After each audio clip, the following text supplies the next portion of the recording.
Hello students. तो last class में हम चैप्टर नंबर 2 ख़त्म कर चुके थे और आज अब हम स्टार्ट करेंगे चैप्टर नंबर 3। चैप्टर नंबर 3 जो है हमारा वो तंतु से वस्त्र तक इसका नाम है। तो इस चैप्टर में हम ये पढ़ेंगे तंतु जो होते हैं उनसे वस्त्र तक का क्या प्रोसेस होता है, वस्त्र कैसे बनाए जाते हैं, जो वस्त्र होते हैं वो किस प्रकार से बनते हैं। तो ये सारी बातों के बारे में अपन यहाँ पर अध्ययन करेंगे। तो चलिए शुरू करते हैं। पहेली और बुझो अपने स्कूल में आयोजित की गई एक विज्ञान प्रश्नोत्तरी प्रतियोगिता में प्रथम पुरस्कार प्राप्त किया। तो पहेली और बुझो ने क्या किया, अपने स्कूल में एक विज्ञान प्रश्नोत्तरी प्रतियोगिता हुई उनके यहाँ पर, और उन्होंने प्रथम स्थान वहाँ पर प्राप्त किया। उसके अंदर वे दोनों अत्यधिक उत्तेजित थे और उन्होंने प्राप्त की पुरस्कार राशि से अपने माता पिता के लिए वस्त्र खरीदने का निश्चय किया। उन्होंने निश्चय किया कि अपने माता पिता के लिए जो राशि प्राप्त हुई है पुरस्कार के रूप में, इससे माता पिता के लिए क्या खरीदेंगे, वस्त्र खरीदेंगे। वे कपड़े की दुकान पर वस्त्र सामग्री की विस्तृत विविधता देखकर उलझन में फंस गए। वो कपड़े की दुकान पर गए, वहाँ पर जाकर उन्हें तरह तरह के कपड़े देखे, तो वो कंफ्यूज हो गए वहाँ पर जाकर के कि कौन से कपड़े खरीदे, किस प्रकार के वस्त्र खरीदे जाएं। दुकानदार ने उन्हें समझाया कि कुछ कपड़े अथवा वस्त्र सूती हैं तो कुछ संश्लिष्ट कृत्रिम हैं। तो कुछ सूती कपड़े थे और कुछ कैसे थे, संश्लिष्ट थे, कृत्रिम थे। उनके पास ऊनी मफलर तथा शॉल भी थी। दुकान में बहुत सी रेशमी साड़ियाँ भी थी।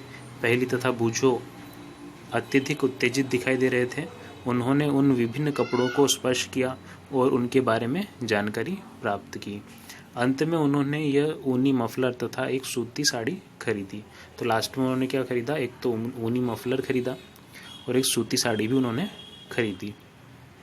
कपड़े की दुकान का भ्रमण करने के पश्चात पहेली और बूझो ने अपने आसपास के विभिन्न प्रकार के वस्तुओं को ध्यान से देखना प्रारंभ कर दिया। उन्होंने यह देखा कि बेडशीट, बिस्तर पर बिछाने की चादर वगैरह सारी चीज़ें थी। तो देखो यहाँ पर चित्र भी दिया हुआ है, जो कपड़े की दुकान थी जहाँ पर गए थे वहाँ का चित्र उन्होंने दिया हुआ है। तो इसी प्रकार की होती है कपड़े की दुकान, ठीक है।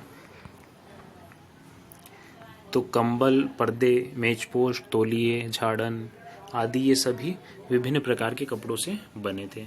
तो दुकान पर ये गए तो उन्होंने ये सारी चीज़ें देखी वहाँ पर, और अलग अलग प्रकार के कपड़ों से ये सारी चीज़ें बनी हुई थी। यहाँ तक कि उनके अपने बस्ते तथा बोरे भी इसी प्रकार के वस्त्र से बने थे, एक अलग प्रकार के वस्त्र से बने थे। उन्होंने इन सभी वस्त्रों की पहचान सूची, रेशमी अथवा संश्लिष्ट के रूप में की। क्या आप इन वस्त्रों में से कुछ की पहचान कर सकते हैं? स्रोतों में विविधता। तो स्रोतों में क्या क्या विविधता हो सकती है जहाँ से अपन को कपड़े प्राप्त होते हैं? तो क्रियाकलाप नंबर 1 से अपन समझते हैं। अपने आसपास किसी दर्जी की दुकान का भ्रमण कीजिए। सिलाई के बाद बचे कपड़े की कतरन एकत्र कीजिए। तो सिलाई जब करते हैं तो सिलाई के बाद क्या बचते हैं, छोटी छोटी कतरनें बच जाती है, कपड़ों की कटिंग्स बच जाती है। तो उनको लेकर के क्या करना है, आपको इकट्ठा करना है और सिलाई के बाद बचे हुए कपड़े की कतरन को एकत्र कीजिए। कपड़े की प्रत्येक कतरन को स्पर्श करके उनके स्पर्श का अनुभव कीजिए। तो जो अलग अलग प्रकार के कपड़े होंगे अलग अलग प्रकार के आपको महसूस होंगे, ठीक है। दर्जी की सहायता से उससे पूछकर कुछ कपड़ों पर सूती, रेशमी, ऊनी, संश्लिष्ट के लेबल लगाने का प्रयास कीजिए। तो दर्जी की सहायता लीजिए इसके लिए आप, और उससे पूछिए कि कौन से कपड़ा कौन सा है। कोई कपड़ा ऊनी होगा, कोई कपड़ा सूती होगा, कोई रेशमी होगा, कोई संश्लिष्ट होगा। तो अलग अलग प्रकार के कपड़े आपको दिखेंगे, तो उन सभी पे आप एक एक लेबल लगा दीजिए कि ये कपड़ा ऐसा है, ये कपड़ा ऐसा है, ये कपड़ा ऐसा है। क्या आप ये जानना चाहते हैं कि विभिन्न कपड़े किस प्रकार से बनते हैं? अब आप किसी कपड़े का अवलोकन करते हैं तो वह सतत टुकड़ा प्रतीत होता है। अब इसे ध्यान से देखिए, आपने क्या देखा। तो किसी कपड़े को अपन देखते हैं तो एक कपड़े का टुकड़ा, लंबा बड़ा सा एक कपड़े का टुकड़ा अपन को प्रतीत होता है। क्रियाकलाप नंबर 2, सूती कपड़े का वही टुकड़ा चुनिए जिस पर आपने क्रियाकलाप नंबर 1 में लेबल लगाया था। उसमें से एक कपड़ा अपने को लेना है जिसके एक सिरे पर कोई ढीला धागा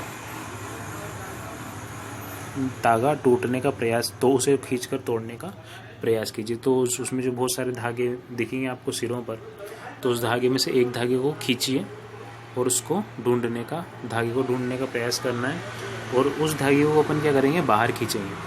तो क्या होगा, वो धागा जो होगा ऐसे कैसे बाहर आ जाएगा। यदि कोई ढीला धागा न दिखाई दे तो पिन अथवा सुई की सहायता से आप एक धागा धीरे धीरे बाहर खींच सकते हैं। ठीक है, तो यहाँ पर आप कपड़े को देख रहे हो, इस प्रकार से कपड़े का टुकड़ा लेना है आपको, और उस कपड़े के टुकड़े में से क्या करना है, धागा इस तरह से पकड़ के खींचने की कोशिश करनी है। तो क्या होगा, धागा बाहर आ जाएगा। ठीक है, हम देखते हैं कि तागों को एक साथ व्यवस्थित करने पर वस्त्र बना है। तो अपन क्या कर रहे हैं, एक एक करके उसमें से धागा निकालते जा रहे हैं, और धागा निकलता जा रहा है। तो इससे अपन को ये पता चलता है कि यार ये कपड़ा तो धागों से बना हुआ है, बहुत सारे धागों से ये कपड़ा मिल करके बना हुआ है। ठीक है, तो ये तागे किससे बनते हैं, तो ये धागे जो होते हैं या तागे जो होते हैं ये काय से बने होते हैं, चलिए इसको जानते हैं। तो अपन को कपड़े के बारे में अभी तक क्या पता चला कि जो कपड़ा है वो बहुत सारे धागों से मिलकर बना है। अब चलिए जानते हैं धागे काय से बने होते हैं। तो आइए धागों के बारे में जानते हैं। तो सबसे पहले उसके लिए अपन को पढ़ना पड़ेगा तंतु। तो धागे जो होते हैं वो तंतु से बने होते हैं। आइए चलो ढूंढते हैं धागे में तंतु कहाँ पर होता है। किसी सूती कपड़े के टुकड़े से कोई तागा बाहर निकालिए, एक तागे के टुकड़े को मेज पर रखिए, इस तागे के टुकड़े के एक सिरे को अपने अंगूठे से दबाइए, तागे के दूसरे सिरे को इसकी लंबाई के अनुदिश चित्र 3.2 में दर्शाए अनुसार अपने नाखून से खरोचिए।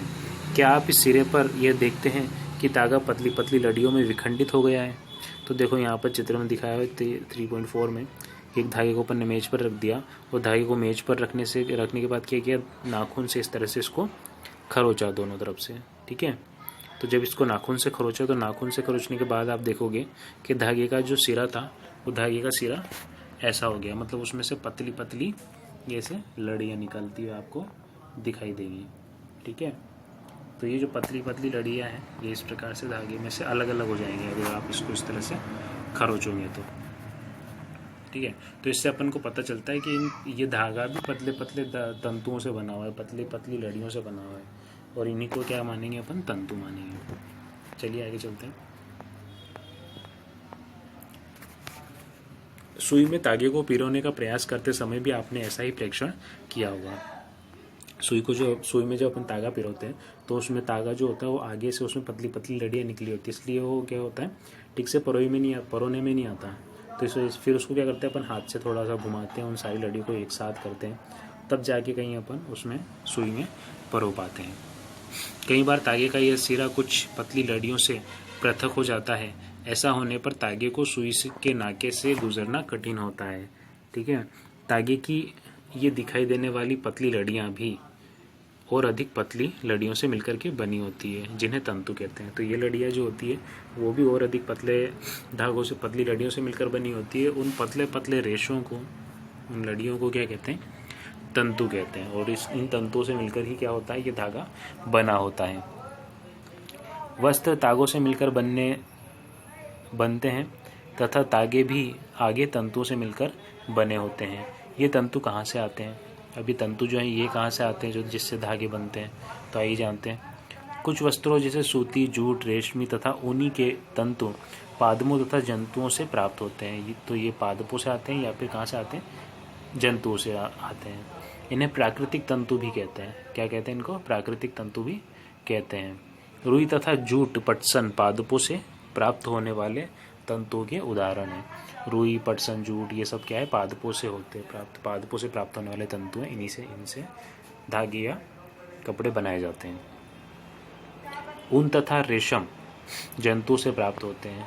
ऊन और रेशम जो होता है, आपको पता है ऊन तो भेड़ से प्राप्त होती है, और रेशम जो होता है वो भी एक प्रकार के कीट होते हैं। उन कीटों से जो कि शहतूत के वृक्ष पर पाए जाते हैं, उनसे प्राप्त किया जाता है। ऊन भेड़ अथवा बकरी की कार्तिक ऊन से प्राप्त होता है। तो भेड़ और या बकरियां भी ऐसी होती है जिनसे भी ऊन प्राप्त होती है, तो वहाँ से हमें ऊन प्राप्त होता है।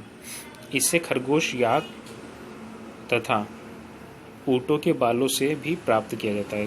खरगोश से प्राप्त किया जाता है, ऊँटों या फिर याक से प्राप्त किया जा सकता है, और ऊँट के बालों से भी ऊन बनाई जाती है।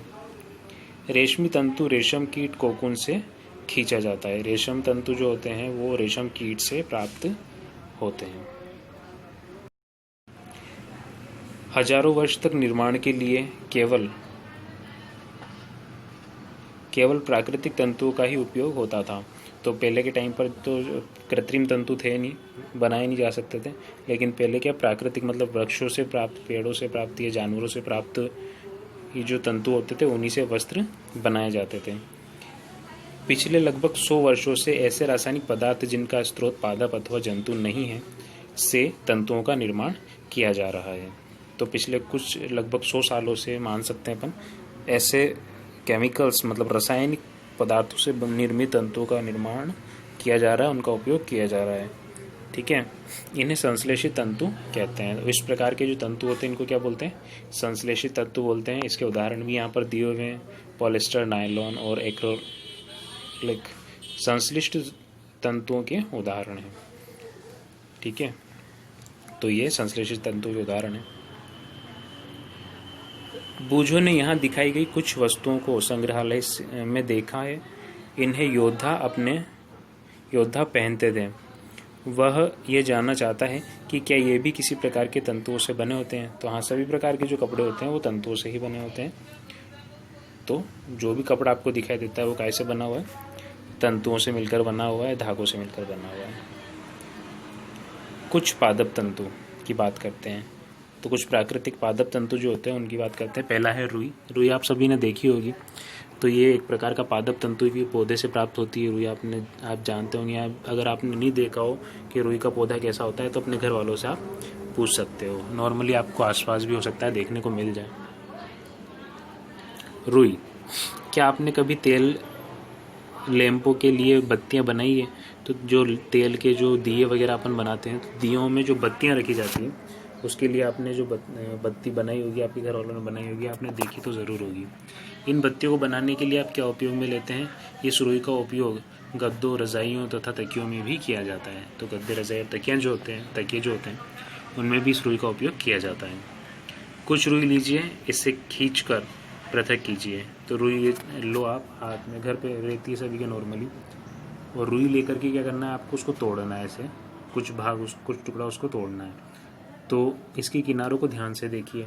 आपने क्या परीक्षण किया? छोटी छोटी पतली लड़ियाँ, इनमें से आप जिन्हें आप देख रहे हैं कपास तंतु से बनी होती है।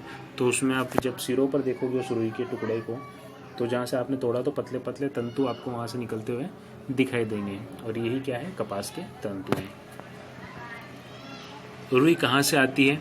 इसे खेतों में उगाया जाता है। साधारणतः कपास के पौधे वहाँ उगाए जाते हैं। तो खेतों में इसको उगाया जाता है जो अपने रुई होती है। तो सामान्यतः क्या होता है? कपास के पौधे होते हैं जिनको खेतों में उगाते हैं और उससे अपने को रुई प्राप्त होती है। जहाँ की मृदा काली तथा जलवायु उष्ण होती है, ऐसे स्थानों पर इनको उगाया जाता है। क्या आप इससे कुछ राज्यों के नाम बता सकते हैं जहाँ हमारे देश में कपास की कृषि की जाती है? ठीक है, तो पादप के फल कपास गोलक लगभग नींबू की आकृति के होते हैं। तो जो पौधे होते हैं कपास के, और इसमें जो कपास के गोलक होते हैं जिनसे इसको अलग किया जाता है कपास के तंतुओं को, रुई को, तो ये किस आकार के होते हैं? नॉर्मली नींबू के आकार के होते हैं। पूर्ण परिपक्व होने पर बीज टूटकर खुल जाते हैं। जब ये पूरी तरह से पक जाते हैं तो ये टूट करके खुल जाते हैं। अब कपास तंतुओं से ढके बिनोले कपास बीज को देखा जा सकता है। तो जब ये फट जाते हैं तो उसके बाद कपास बीजों को देखा जा सकता है, उसमें कपास देखी जा सकती है। उनको बिनोले कहते हैं सामान्य भाषा में। क्या आपने ऐसा कपास का खेत देखा है जो कपास चुने जाने के लिए तैयार हो चुका है? इस समय खेत कपास के प्रफुल्लित रोहों से इतना श्वेत हो जाता है जैसे कि हिम ने ढक लिया हो। तो अगर आप खेत को देखोगे, जो कपास का खेत होता है, चित्र में भी यहाँ पर दिखाया हुआ है, तो इस खेत को देखने पर आपको ऐसा लगेगा कि पूरा सफ़ेद है। तो आपको ऐसा लगेगा जैसे तो इस पर बर्फ़ गिरी हो, हिम के कण गिरे हो। ठीक है, क्योंकि एकदम वाइट होता है ये पूरा, और देखने पर ऐसा लगेगा जैसे अभी अभी बर्फ़ गिरी है। ठीक है, साधारणतः इस कपास बोलों के कपास को हस्तचयन द्वारा प्राप्त किया जाता है। तो ये जो कपास की बोल्स की जैसी होती है, जब इसको निकाला जाता है तो उसमें से क्या होता है? कपास को अलग करना होता है। तो कपास को अलग करने के लिए नॉर्मली क्या करते हैं? हाथों का उपयोग करते हैं। इसके पश्चात कपास बीजों को कंकतन द्वारा पृथक किया जाता है। बीज कंकतन द्वारा मतलब बीजों से इसको पृथक किया जाता है, क्योंकि जो कपास तोड़ा जाता है तो उसमें बीज भी होते हैं। अब इन बीजों को क्या करना होता है, कपास से रुई से अलग करना होता है, ठीक है। तो ये कंकतन विधि द्वारा इनको पृथक किया जाता है। इस प्रक्रिया को कपास ओटना कहते हैं। एक और नाम से भी इस प्रक्रिया को जाना जाता है, कपास ओटना। पारंपरिक ढंग से कपास ओटी जाती थी, कपास हाथों से ओटी जाती थी। तो पहले के टाइम पर क्या होता था, कपास हाथों से ओटते थे। कपास ओटने के लिए मशीनों का उपयोग किया जाता है। तो आजकल तो क्या होता है, मशीन आएगी तो मशीनों से कपास को ओटा जाता है। तो यहाँ पर आप चित्र में देख सकते हो हाथ से किस प्रकार से ओटा जाता था पुराने टाइम पर। उसके बाद है जूट।